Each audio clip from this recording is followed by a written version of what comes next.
Hello everyone, मैं राजेश भंडारी आप सबका स्वागत करता हूं अपने चैनल इलेक्ट्रिकल अड्डा में। जैसा आप सबको पता होगा कि हमने आईटीआई का कोर्स स्टार्ट किया है, ठीक है। तो फर्स्ट ईयर का अलग चल रहा है, सेकंड ईयर का अलग चल रहा है। तो सेकंड ईयर में जो हमारा आपके तीन चैप्टर कंप्लीट हो गए थे, आज चौथा चैप्टर जो है सिंक्रोनस मोटर, ठीक है। तो इससे पहले हमने इंडक्शन मोटर कंप्लीट कर ली थी। आज सिंक्रोनस मोटर है जो 3 फेज से रिलेटेड है, ठीक है। तो ये दोनों मोटर जो है 3 फेज मोटर है। तो आज हम इसको स्टार्ट करते हैं। ये वीडियो बहुत ही ज़्यादा इंपॉर्टेंट है आपके लिए, ठीक है, क्योंकि यहाँ से 3 फेज मोटर स्टार्ट होती है। जो 3 फेज इंडक्शन मोटर इससे पहले मैंने पढ़ाया है वो भी इम्पॉर्टेंट था, ये भी इम्पॉर्टेंट है, ठीक है। तो ये आपके जो यानी बेसिक जो इलेक्ट्रिकल है, इलेक्ट्रिकल में जो बेसिक है वो यहीं से मिलता है आपको, ठीक है। मोटर्स के बारे में जो जानकारी मिलती है वो यहाँ से मिलती है। सब ये सब AC मोटर हैं आपके, ठीक है। तो ये बहुत ही ज़्यादा इंपॉर्टेंट है, सबसे ज़्यादा क्वेश्चन इसी से बनते हैं इन दोनों वीडियो से, ठीक है। जो इससे पहले मैंने बनाई है और जो DC मोटर हमने पहले पढ़ ली थी वो भी ज़्यादा इंपॉर्टेंट। यानी मोटर जो है आपकी सारी DC वाली तो मैंने कंप्लीट करा दी और AC वाली है, तो ये ज़्यादा इंपॉर्टेंट है आपके ओवरऑल सब्जेक्ट से, ठीक है। तो अब हम इसको स्टार्ट करते हैं। तो सबसे पहले जो क्वेश्चन बनता है इसमें कि सिंक्रोनस मोटर क्या है, ठीक है। इसकी बनावट तथा काम करने का सिद्धांत क्या है। तो सिंक्रोनस मोटर का मतलब होता है जो सिंक्रोनस स्पीड पे चलती है। अब सिंक्रोनस स्पीड क्या भी, सिंक्रोनस स्पीड का मतलब है आपके पास दो चीज़ होती है। एक होता है स्टेटर, ठीक है, और एक होता है इसके अंदर रोटर, ठीक। सिंपल लैंग्वेज में अगर हम सीखें तो स्टेटर और रोटर, स्टेटर में आपकी 3 फेज सप्लाई जाती है, ठीक है। तो स्टेटर में 3 फेज सप्लाई जाती है जब, तो 3 फेज सप्लाई के कारण क्या होता है, एक रोटेटिंग मैग्नेटिक फील्ड जनरेट होता है। यानी इसके अंदर एक मैग्नेटिक फील्ड जनरेट होता है जिसको हम रोटेटिंग मैग्नेटिक फील्ड बोलते हैं, ठीक है। इस स्टेटर के अंदर जिसकी स्पीड होती है NS, यानी NS का मतलब सिंक्रोनस स्पीड से घूमता है, ठीक है। तो अगर आपका जो रोटर होता है, रोटर में जब टॉर्क इंड्यूस होगा तो टॉर्क भी अगर आपका रोटर भी अगर सिंक्रोनस स्पीड से घूमने लग गया, अगर मान लो जो 3 फेज सप्लाई देने से यहाँ स्टेटर में जो मैग्नेटिक फील्ड है वो 1500 RPM में घूम रहा है, ठीक है। और रोटर भी तुम्हारा क्या हो गया, 1500 RPM में घूमने लग गया, ये जो रोटर है यानी सिंक्रोनस स्पीड में घूमने लग गया, तो ये मोटर बन जाएगी सिंक्रोनस मोटर, ठीक है। और अगर रोटर जो होता है सिंक्रोनस स्पीड से कम स्पीड में घूमता है तो वो बन जाता है आपका इंडक्शन मोटर, यानी स्क्वायरल केज मोटर या स्लिप रिंग मोटर, ठीक है, इंडक्शन मोटर। तो डिफरेंस आपको पता चल रहा होगा। सिंक्रोनस मोटर का मतलब है कि अगर उसका स्टेटर का फील्ड जो मैग्नेटिक फील्ड है और जो रोटर है वो सेम स्पीड से अगर घूम रहे हैं, यानी एक तरीके से समझ लो दोनों चिपक के घूम रहे हैं एक जैसा, तो क्या हो गया, वो सिंक्रोनस मोटर होगी आपकी, ठीक है। इसकी स्पीड हमेशा एक जैसी रहेगी आपकी, सिंक्रोनस, ठीक है। तो इसे हम बोलते हैं सिंक्रोनस मोटर।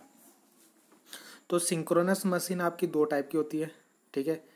एक आपकी मोटर हो गई और एक आपका अल्टरनेटर हो गया, ठीक है, अल्टरनेटर। तो सिंक्रोनस मशीन जो है दो टाइप की होगी, एक सिंक्रोनस मोटर हो गया, एक अल्टरनेटर हो गया। तो दोनों सेम होता है आपका, ठीक है। जैसा हमने DC मोटर में पढ़ा, DC मशीन में पढ़ा था कि DC मोटर होता है, एक DC जनरेटर होता है, तो दोनों सेम होती थी। बस उसमें क्या होता है, मोटर में हम सप्लाई देते हैं, ठीक है, मोटर में हम सप्लाई देते हैं और जनरेटर में हम सप्लाई लेते हैं। तो सेम टू सेम यहाँ पे होगा। अगर मोटर होगा तो हम उसको 3 फेज सप्लाई देंगे, ठीक है, और अल्टरनेटर होगा तो उससे 3 फेज सप्लाई लेंगे, ठीक है। बाकी वर्किंग सेम होती है दोनों की, ठीक है। इनका कंस्ट्रक्शन भी सेम होता है। आपका जब हम अल्टरनेटर पढ़ेंगे तो उसमें मैं आपको इसको डीपली बता दूंगा, ठीक है। इसमें भी स्टेटर रोटर होता है आपका दोनों में, ठीक है। इसमें भी आपका क्या होता है, रोटर घूमता है और स्टेटर स्टेशनरी होता है। अल्टरनेटर में हम जो बड़े अल्टरनेटर होते हैं उनमें क्या करते हैं, जो फील्ड होता है ना उसको घुमाते हैं और रोटर आपकी रोटर वाइंडिंग होती है उसको स्टेशनरी रखते हैं, ठीक है। तो जब वो अल्टरनेटर वाला चैप्टर आएगा तो उसमें मैं आपको कंप्लीट कराऊंगा। तो अभी आप समझो कि सिंक्रोनस मोटर दो तरीके की होती है, सिंक्रोनस मशीन दो टाइप की होती है, एक मोटर और एक अल्टरनेटर, ठीक है। तो मोटर और अल्टरनेटर यानी दोनों की कंस्ट्रक्शन सेम होता है। अगर आपके पास सामने एक सिंक्रोनस मशीन को रख दिया तो आप उसको अल्टरनेटर भी बना सकते हो और मोटर भी बना सकते हैं। इतना आपको समझ में आ गया। यानी हम उसको अल्टरनेटर का मतलब जनरेटर, उसको जनरेटर की तरह भी यूज़ कर सकते हैं और मोटर की तरह भी यूज़ कर सकते हैं। अगर हम उसको थ्री फेज सप्लाई देंगे तो मोटर की तरह काम करेगा, और उसको अगर मैकेनिकल इनपुट देंगे यानी उसको उसके रोटर को घुमाएंगे तो आउटपुट में थ्री फेज सप्लाई आपका देगा। ठीक है, तो ये इसकी बनावट है। ठीक है, और इसे बोलते हैं हम सिंक्रोनस मशीन, यानी रोटर और सिंक्रो जो फील्ड है उन दोनों की स्पीड सेम हो गई। अगर दोनों सिंक्रोनस स्पीड से घूम रहे हैं तो सिंक्रोनस मोटर हो जाएगी। अब हम इसकी वर्किंग को देखते हैं कैसे काम करता है। ठीक, तो सिंक्रोनस मोटर की वर्किंग से पहले हम उसका कंस्ट्रक्शन देख लेते हैं, यानी वो कैसा होता है। ठीक है, तो आपको जैसे स्क्रीन में दिख रहा होगा, ये आपका क्या हो गया, एक स्टेटर हो गया चारों तरफ है। ठीक है, इसके अंदर हमने ये वाइंडिंग कर रखी है जो आपको दिख रही होंगी ये। ठीक है, एक दो, ठीक है, तीन, थ्री फेस वाइंडिंग कर रखी है अंदर जो आपको ऐसे गोल गोल में दिख रही होंगी। ठीक है, उसके बाद अंदर आपका आता है रोटर। ठीक है, ये जो है आपका ये रोटर है, ये वाले। ठीक है, ये जो चार बना रखे एन एस एन एस, ये आपके रोटर है।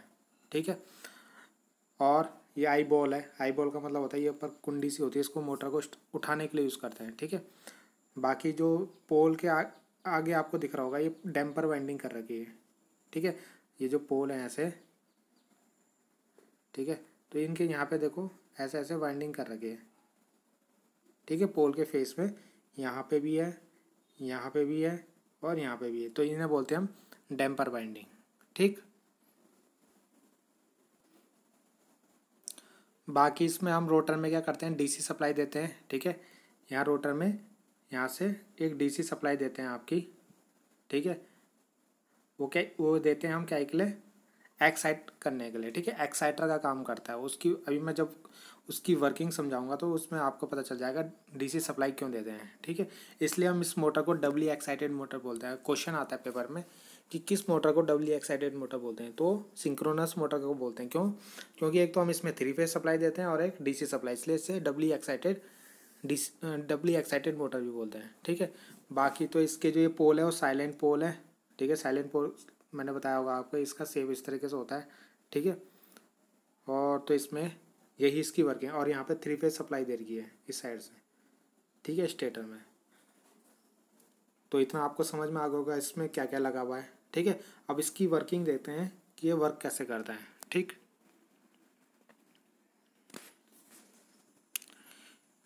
इसकी वर्किंग में क्या होता है, जैसे क्या होगा अगर हम यहाँ से देखो थ्री फेज सप्लाई देंगे, इनपुट में हम क्या देंगे, थ्री फेज सप्लाई देंगे, तो क्या होगा यहाँ से थ्री फेज सप्लाई जब हम देंगे तो आपको पता है एक रोटेटिंग मैग्नेटिक फील्ड जनरेट होगा। ठीक है, ये मैं बना रहा हूँ मैग्नेटिक फील्ड, जिसकी स्पीड कितनी है, NS।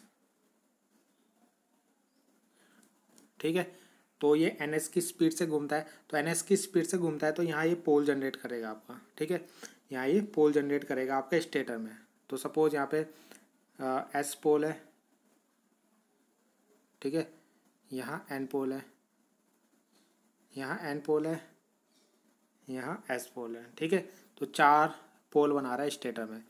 वैसे ही आपके क्या है, तो रोटेटिंग मैग्नेटिक फील्ड बन रहा है तो यहाँ स्टेटर में इसके पोल जनरेट हो गए। ठीक है, तो आपका जो ये यहाँ पे मैं बना लेता हूँ इसको, एक मिनट, इसी में बना लेते हैं इसको। ठीक है, जो इसने डायग्राम दिया है उसमें आपको इजी समझ में आ जाएगा, क्योंकि टफ बनेगा ये बनाने में। यहाँ पे S पोल हो गया, यहाँ पे N पोल हो गया।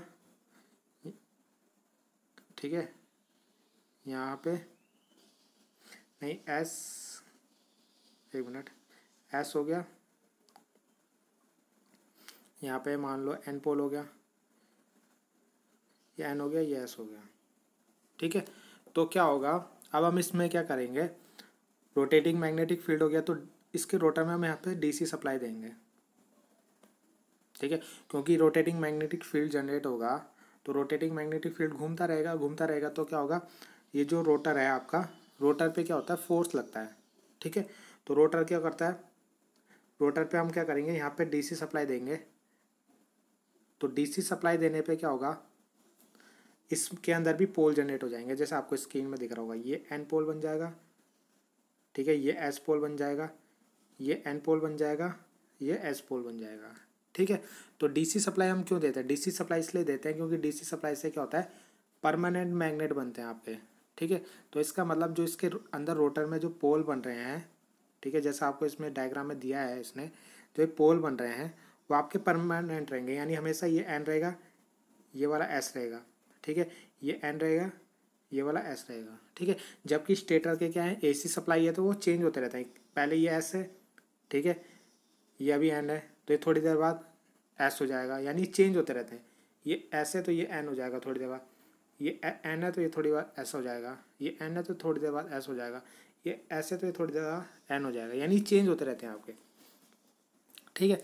तो क्या होता, अब देखो वर्किंग क्या है, जब हमने यहाँ से 3 फेज सप्लाई दी तो 3 फेज सप्लाई देने के कारण एक रोटेटिंग मैग्नेटिक फील्ड जनरेट होता है, ठीक है। रोटेटिंग मैग्नेटिक फील्ड जनरेट होता है तो हम क्या करते हैं, डीसी इसके रोटर में भी एक सप्लाई देते हैं, डीसी सप्लाई, ठीक है। तो रोटर में जब डीसी सप्लाई देते हैं तो परमानेंट मैग्नेट बनते हैं, ठीक है। तो ये एन पोल बन जाएगा, ये एस पोल बन जाएगा, ये एन पोल है एस। तो ये क्या होता है, ये एस पोल जो इसके सामने बनता है इस एन पोल को अपनी ओर आकर्षित करेगा, ठीक है। तो अगर हम क्या करेंगे, ये दोनों को क्या करते हैं, ये दोनों आपस में इंटरलॉक हो जाते हैं, यानी दोनों आपस में क्या करेंगे, आकर्षण बल लगाएंगे। आकर्षण बल लगाने के कारण क्या हो जाएगा, अगर ये दोनों सेम स्पीड से घूम रहे हैं, यानी स्टेटर की जो स्पीड है और रोटर की स्पीड इस टाइम पर अगर सेम है, ठीक है, दोनों सेम स्पीड से घूम रहे हैं, तो ये दोनों, ये जो एस और एन पोल हैं ये आपस में इंटरलॉक हो जाएंगे, ठीक है। इंटरलॉक हो जाएंगे तो ये सब क्या हो जाएंगे, आपस में इंटरलॉक हो जाएंगे, और सब आपस में इंटरलॉक हो जाएंगे तो ये क्या हो जाएगा, एक रोटेटिंग मैग्नेटिक फील्ड इसके अंदर जनरेट कर देंगे। यानी रोटेटिंग मैग्नेटिक फील्ड का मतलब ये क्या, रोटर आपका घूमने लग जाएगा, ठीक है, क्योंकि ये पोल आपके क्या हो जाएंगे, आपस में चिपक गए, ठीक है। चिपक गए तो जितने की स्पीड से एन एस जा रहा होगा, यह वाला एस जा रहा होगा, ठीक है, स्टेटर का एस, उतने की स्पीड से क्या रोटर का एन भी जाएगा, यानी दोनों सेम स्पीड से घूमते रहेंगे, ठीक है। तो दोनों सेम स्पीड से घूमेंगे, यानी सिंक्रोनस स्पीड से घूमेंगे, तो यही इसकी वर्किंग है, ठीक है। तो ये ऐसे क्या करते रहेंगे, घूमते रहेंगे, ठीक है। मगर एक चीज़ है कि जो सिंक्रोनस मोटर होती है वो सेल्फ स्टार्टिंग नहीं होती, ठीक है। इसको सेल्फ स्टार्टिंग बनाया जाता है, यानी इसको हम सेल्फ स्टार्टिंग क्या करते हैं, बनाते हैं।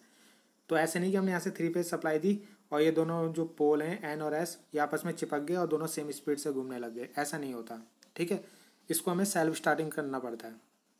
तो जैसे मैंने बताया कि सिंक्रोनस स्पीड में अगर स्टेटर का मैग्नेटिक फील्ड घूम रहा है तो रोटर भी उसी स्पीड से घूमना चाहिए, तभी वो दोनों आपस में इंटरलॉक होंगे। तो हम क्या करते हैं, इस रोटर को बाह्य विधि से घुमाते हैं, या पोनी मोटर होगी, डीसी मोटर होगी, या ये जो डैम्पर वाइंडिंग है इसके कारण भी ये सेल्फ स्टार्टिंग होती है। डैम्पर वाइंडिंग इसलिए यूज़ कर रही है यहाँ पे ताकि सेल्फ स्टार्टिंग बन जाए, ठीक है। तो अभी मैं पहले इसका ये रीज़न बताऊँगा कि ये सेल्फ स्टार्टिंग क्यों नहीं होती, तब मैं उसको इम्प्रूव करूँगा कि इसको सेल्फ स्टार्टिंग कैसे बनाया जाता है, ठीक है। तो सिंपल पहले आपने वर्किंग समझ ली होगी कि स्टेटर में 3 फेज सप्लाई देते हैं, ठीक है। 3 फेज सप्लाई देने के कारण जो होता है स्टेटर में रोटेटिंग मैग्नेटिक फील्ड जनरेट होगा।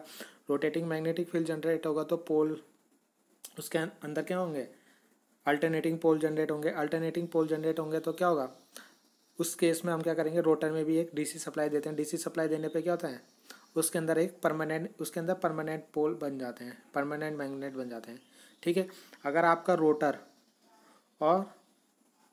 आपका रोटर और स्टेटर अगर सिंक्रोनस स्पीड से घूम रहे हैं उस केस में दोनों, तो क्या हो जाएंगे, दोनों इंटरलॉक हो जाएंगे और दोनों हमेशा सिंक्रोनस स्पीड से घूमते रह जाएंगे, ठीक है, यानी घूमते रहेंगे उस समय, ठीक है।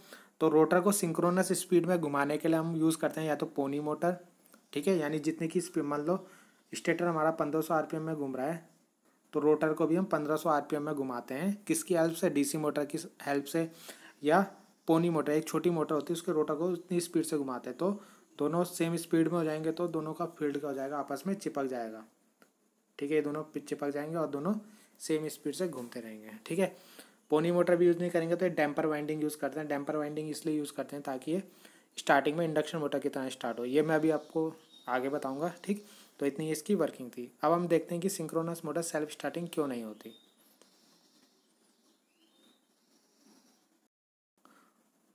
अब हम देखते हैं कि 3 फेज जो सिंक्रोनस मोटर होती है वो सेल्फ स्टार्टिंग क्यों नहीं होती, यानी वो खुद ही स्टार्ट क्यों नहीं होती है, ठीक है।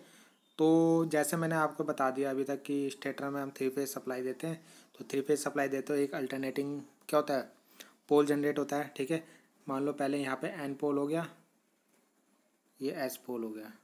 ठीक है, तो रोटर में हम 3 फेज सप्लाई देते हैं, तो रोटर में 3 फेज सप्लाई देते हैं तो उसमें भी क्या होंगे, पोल जनरेट होंगे। तो मान लो ये रोटर है आपका। ठीक है, तो हमने इसमें डीसी सप्लाई देके क्या, इसमें इसमें यहाँ एन, अंदर एन बन जाएगा, बाहर एस बन जाएगा, इस साइड एस बन जाएगा। ठीक है, 2 पोल की बात कर रहा हूँ मैं। ठीक है, ये फर्स्ट केस हो गया। सेकंड केस, अब स्टेटर का मैग्नेटिक फील्ड तो चेंज होता है, तो ये अब एस हो जाएगा और ये एन हो जाएगा। ठीक है, मगर ये तो अपने सेम बने होंगे। ठीक है, तो ये एन होगा, ये एस होगा। ठीक, तो क्या होता है जब हम इसमें 3 फेज सप्लाई देते हैं तो एक रोटेटिंग मैग्नेटिक फील्ड जनरेट होगा स्टेटर में। तो रोटेटिंग मैग्नेटिक फील्ड जनरेट होगा, तो ये जो एन स्टेटर का एन है और रोटर का एन, तो यह सेम चीज, सेम पोल है आपके, सेम पोल आपस में क्या होता है, प्रतिकर्षण होते हैं। तो ये जो रोटर होगा ये इस साइड को घूम जाएगा। ठीक है, सेम टू सेम जो एस एस होंगे एक दूसरे में प्रतिकर्षण करेंगे तो ये इस साइड घूम जाएगा।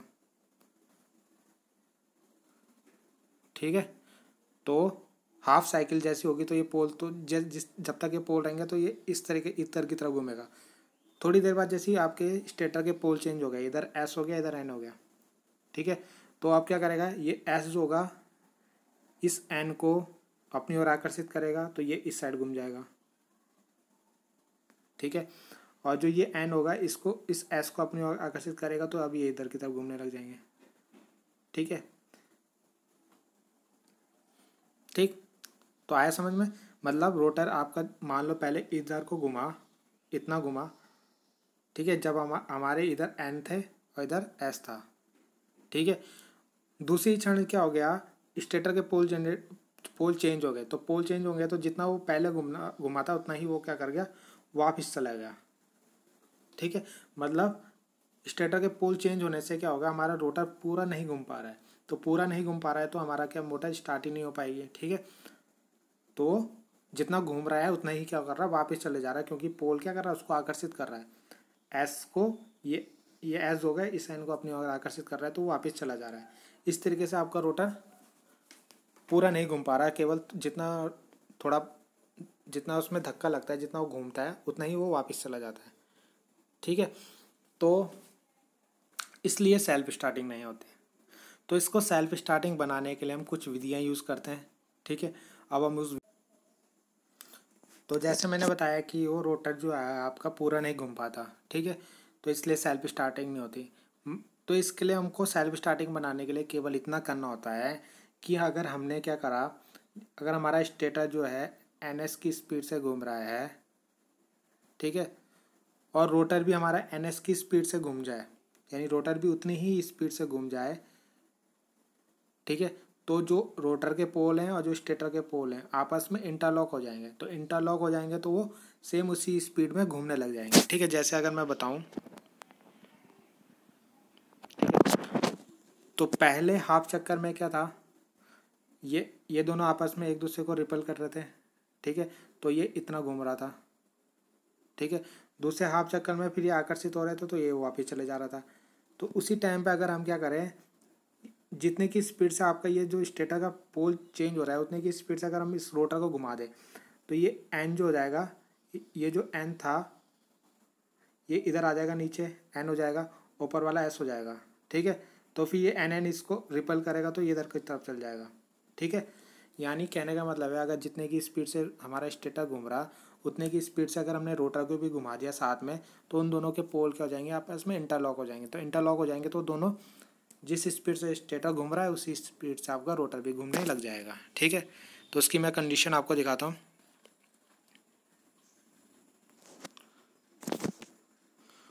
तो यहाँ पे सिंक्रोनस मोटर को स्टार्ट करने की कुछ विधियाँ हैं। ठीक है, तो जिससे हम सिंक्रोनस मोटर को स्टार्ट करते हैं, सेल्फ स्टार्टिंग बनाते हैं, यानी हमें उसके रोटर को सिंक्रोनस स्पीड से घुमा लें तो उसके लिए हम डीसी मोटर यूज़ करते हैं। तो डीसी कंपाउंड मोटर यूज़ करते हैं। तो डीसी कंपाउंड मोटर क्या करता है, उसके रोटर को उतनी की स्पीड से घुमाएगा जितने की स्पीड से आपका स्टेटर घूम रहा है। ठीक है, तो जैसे ही वो जितने की दोनों जब सेम स्पीड में घूमने लग जाएंगे तो उसी टाइम पे हम क्या करेंगे, किसको, रोटर को डीसी सप्लाई देंगे। और डीसी सप्लाई देने पे क्या हो जाएंगे, दोनों सेम पोल क्या हो जाएंगे, अलग अलग पोल होंगे तो वो आपस में इंटरलॉक हो जाएंगे। ठीक है, तो इंटरलॉक होने के कारण वो दोनों सेम स्पीड से घूमने लग जाएंगे। ठीक है, क्या बोला मैंने, स्टेटर में सप्लाई दी तो क्या स्टेटर में रोटेटिंग मैग्नेटिक फील्ड हुआ। ठीक है, अब हमने रोटर को क्या करा, डीसी मोटर की स्पीड से, जो जितनी की स्पीड से आपका स्टेटर का मैग्नेटिक फील्ड घूम रहा है उतनी की स्पीड से घुमाया।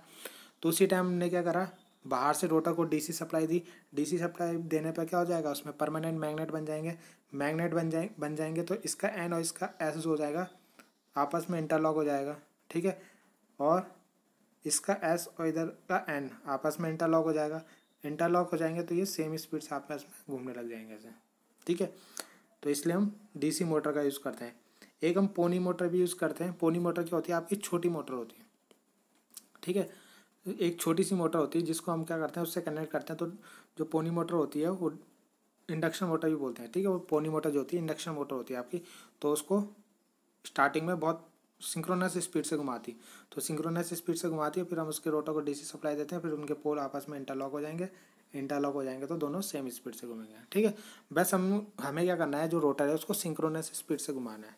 तो जब वो सिंक्रोनस स्पीड से घूम जाएंगे, दोनों क्या हो जाएंगे, पोल आपस में इंटरलॉक हो जाएंगे, दोनों फिर सेम स्पीड से घूमने लग जाएंगे। उसके बाद हम पोनी मोटर को हटा भी देंगे तो आपका काम करता रहेगा। ठीक है,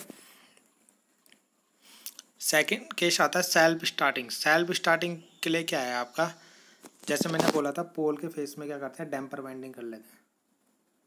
ठीक है, जो पोल के फेस होंगे ऐसे, ठीक है, तो उसके यहाँ पे डैम्पर वाइंडिंग करते हैं। तो डैम्पर वाइंडिंग करते हैं तो क्या होता है, इससे ये मोटर बन जाती है आपकी इंडक्शन मोटर। ठीक है, तो इंडक्शन मोटर तो सेल्फ स्टार्टिंग होती है। तो जब हम क्या करते हैं, डैम्पर वाइंडिंग करके क्या करते हैं, हम इसको स्टार्टिंग में इंडक्शन मोटर की तरह स्टार्ट करते हैं। जब इंडक्शन मोटर की तरह स्टार्ट हो जाती है तो बाद में हम इसमें डीसी सप्लाई देके इसके क्या करेंगे, डीसी सप्लाई देके इंडक्शन मोटर की तरह स्टार्ट होगी तो डीसी सप्लाई देके इसके रोटर के पोल और स्टेटर के पोल आपस में इसको इंटरलॉक करा लेते हैं। इंटरलॉक कराने के बाद क्या होता है, दोनों सेम स्पीड से घूमने लग जाते हैं। ठीक है, कहने का मतलब है, मैं रोटर को पहले स्टार्ट कर दिया। स्टार्ट कैसे करा, डैम्पर वाइंडिंग। डैम्पर वाइंडिंग क्या करती है, जैसे आपकी इंडक्शन मोटर स्टार्ट हो जाती है ना म्यूचुअल इंडक्शन से, ठीक है, तो रोटर घूमने लग जाएगा। रोटर घूमने लग जाएगा, इतनी तेज़ी से घूमने लग जाएगी सिंक्रोनस स्पीड से, यानी जितने का स्टेटर का मैग्नेटिक फील्ड घूम रहा है उतने की स्पीड से अगर रोटर जैसे आपका स्टार्टिंग में घूमने लग गया तो फिर हम उसको डीसी सप्लाई देंगे। डीसी सप्लाई देने पर क्या होंगे, दोनों पोल आपस में इंटरलॉक हो जाएंगे। स्टेटर का एन पोल और रोटर का एस पोल आपस में इंटरलॉक हो जाएंगे। इंटरलॉक हो जाएंगे तो दोनों सेम स्पीड से घूमेंगे। ठीक है, तो ये है आपकी सेल्फ स्टार्टिंग विधि। तो सबसे ज़्यादा यही स्टार्टिंग विधि यूज़ करते हैं, इसमें हम डैम्पर वाइंडिंग करते हैं पोलों के फेस में। ठीक, तो ये था आपकी वर्किंग और सिंक्रोनस मोटर को स्टार्ट करने की विधियाँ। ठीक है, और सेल्फ स्टार्टिंग क्यों नहीं होती, ये दोनों मैंने आपको अभी कंप्लीट करा दिया। ठीक है, नेक्स्ट हम देखते हैं।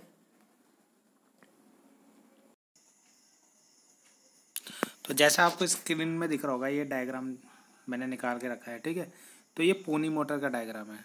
तो ये ऊपर एक मोटर लगी हुई है, इसको हम पोनी मोटर बोलते हैं। नीचे हमारी सिंक्रोनस मोटर लगी है। ठीक है, तो इस पोनी मोटर से हम सिंक्रोनस मोटर को घुमाते हैं। ये बेल्ट लगी है, इसके थ्रू घुमाएंगे तो उसको सिंक्रोनस स्पीड में लेके आएंगे, जिससे क्या होगा उसके बाद वो सिंक्रोनस स्पीड में घूमता रहेगा। ठीक है, तो ये डायग्राम मैंने निकाला था, इसको आप देख सकते हो, इससे आपको समझ में आ जाएगा। नेक्स्ट हम देखते हैं इसमें, नेक्स्ट जो इसमें इंपॉर्टेंट क्वेश्चन बनता है कि वेक्टर डायग्राम बनाकर सिंक्रोनस मोटर के अभिलक्षण बताओ।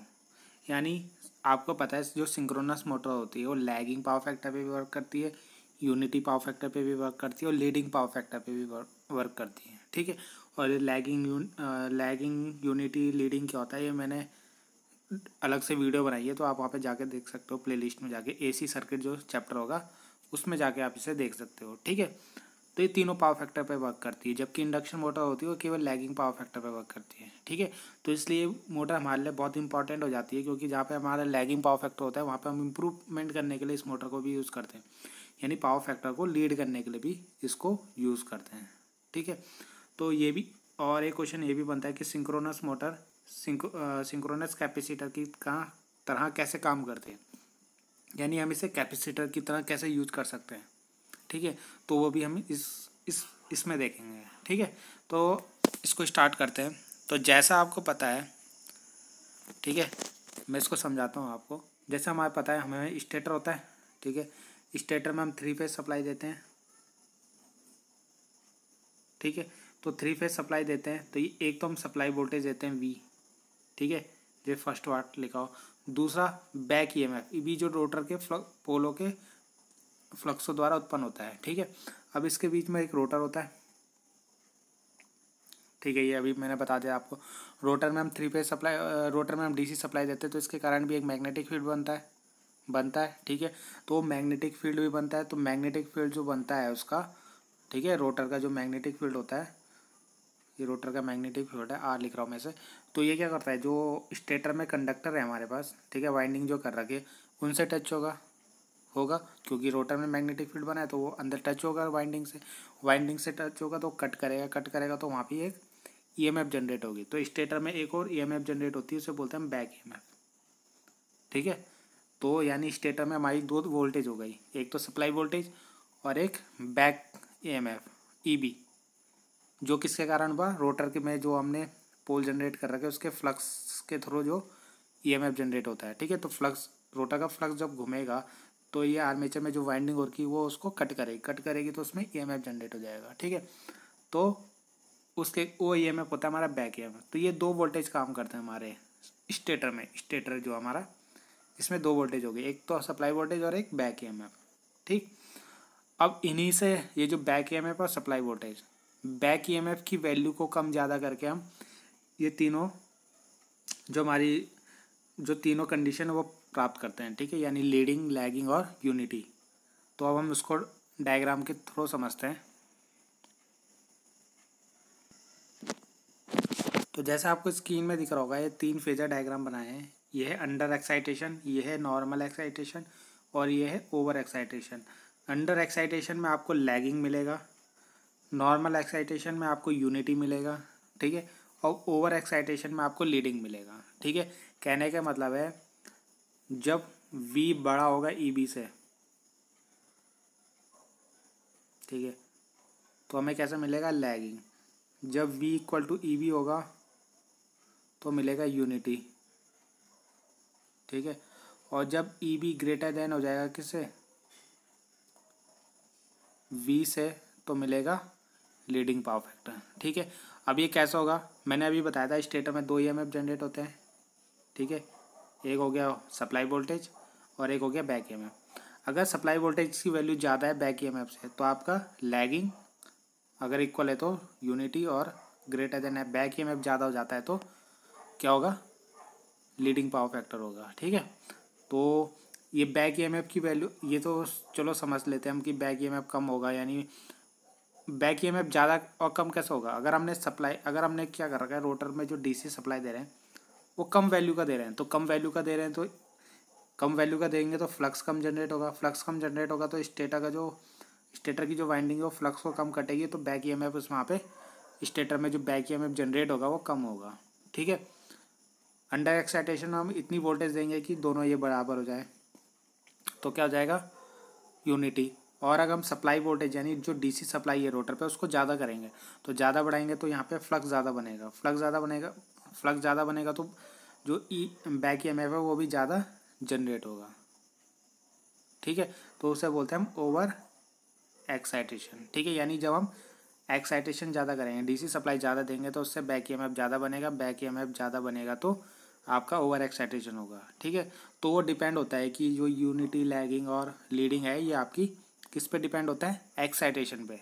एक्साइटेशन से ही बैक ईएमएफ कम ज़्यादा होता है, एक्साइटेशन ज़्यादा करते तो बैक ईएमएफ ज़्यादा बनेगा, एक्साइटेशन कम किया तो बैक ईएमएफ कम बनेगा, बराबर करेंगे तो इक्वल बनेगा, ठीक है।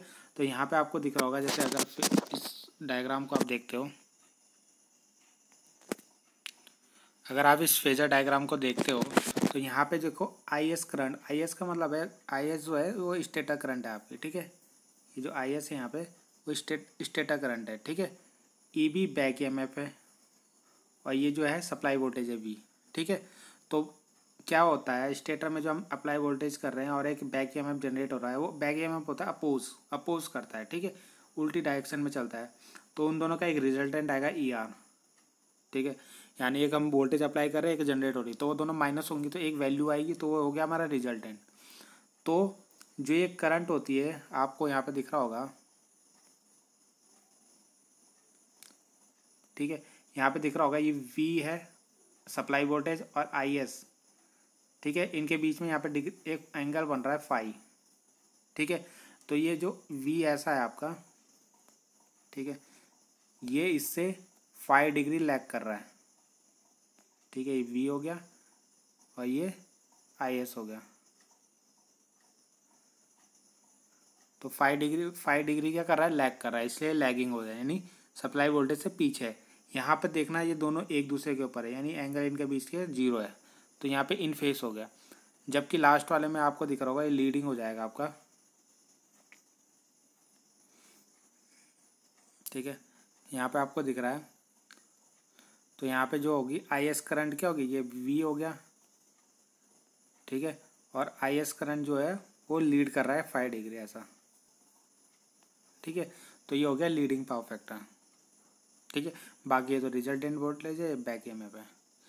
तो यहाँ पे करंट लीड कर रहा है इसलिए लीडिंग पावर फैक्टर, ठीक। तो ये था आपका फेजर डायग्राम के थ्रू। जो लीडिंग पावर फैक्टर होता है उसको हम कैपेसिटर की तरह यूज़ कर सकते हैं। उस समय हम मोटर को जब हमारा लीडिंग पावर फैक्टर होता है उस समय हम सिंक्रोनस मोटर को कैपेसिटर की तरह यूज़ कर सकते हैं पावर फैक्टर को इम्प्रूव करने के लिए, ठीक है। तो सिंक्रोनस मोटर का यूज़ पावर फैक्टर इंप्रूवमेंट करने के लिए भी यूज़ होता है, क्योंकि लीडिंग पावर फैक्टर है तो लीडिंग पावर फैक्टर तो वोल्टेज जो करंट है उसको लीड करेगा तो आपका पावर फैक्टर इंप्रूवमेंट हो जाएगा, ठीक।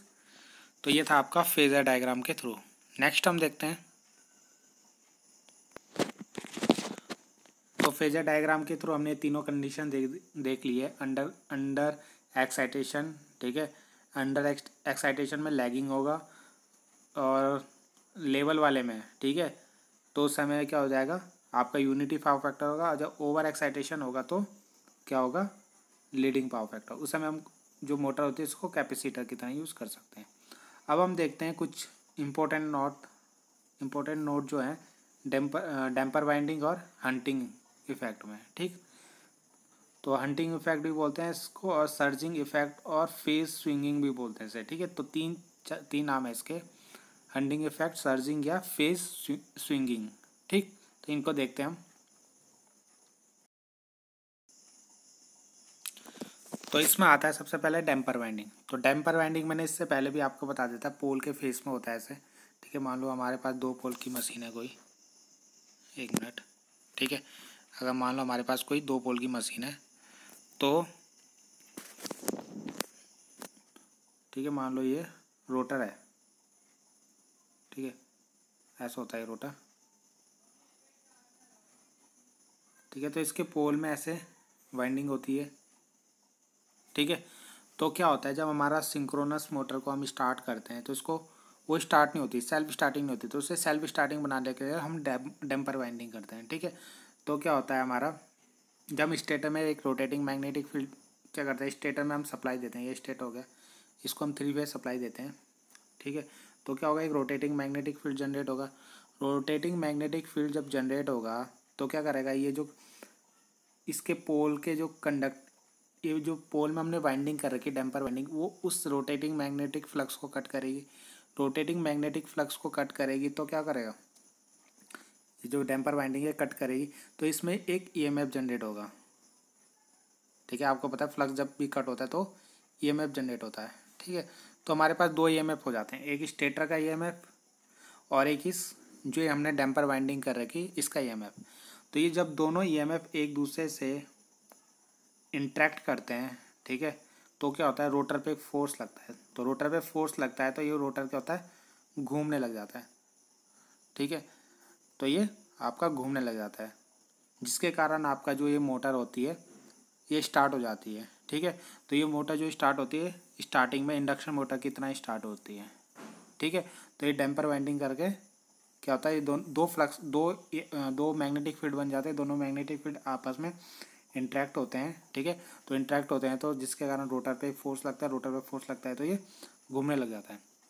जब रोटर सिंक्रोनस स्पीड से घूमने लग जाता है, ठीक है, जब ये रोटर सिंक्रोनस स्पीड से घूमने लग जाएगा तो यहाँ से हम इसको एक्साइटेशन करेंगे यानी डीसी सप्लाई देंगे, जिसके कारण जो रोटर का पोल होंगे और स्टेटर के जो पोल होंगे आपस में इंटरलॉक हो जाएंगे। यानी स्टेटर का एन होगा मान लो और रोटर का एस है, तो ये आपस में चिपक जाएंगे और ये दोनों सेम स्पीड से घूमने लग जाएंगे। यानी रोटर और स्टेटर का मैग्नेटिक फील्ड दोनों सेम स्पीड से घूमने लग जाएंगे।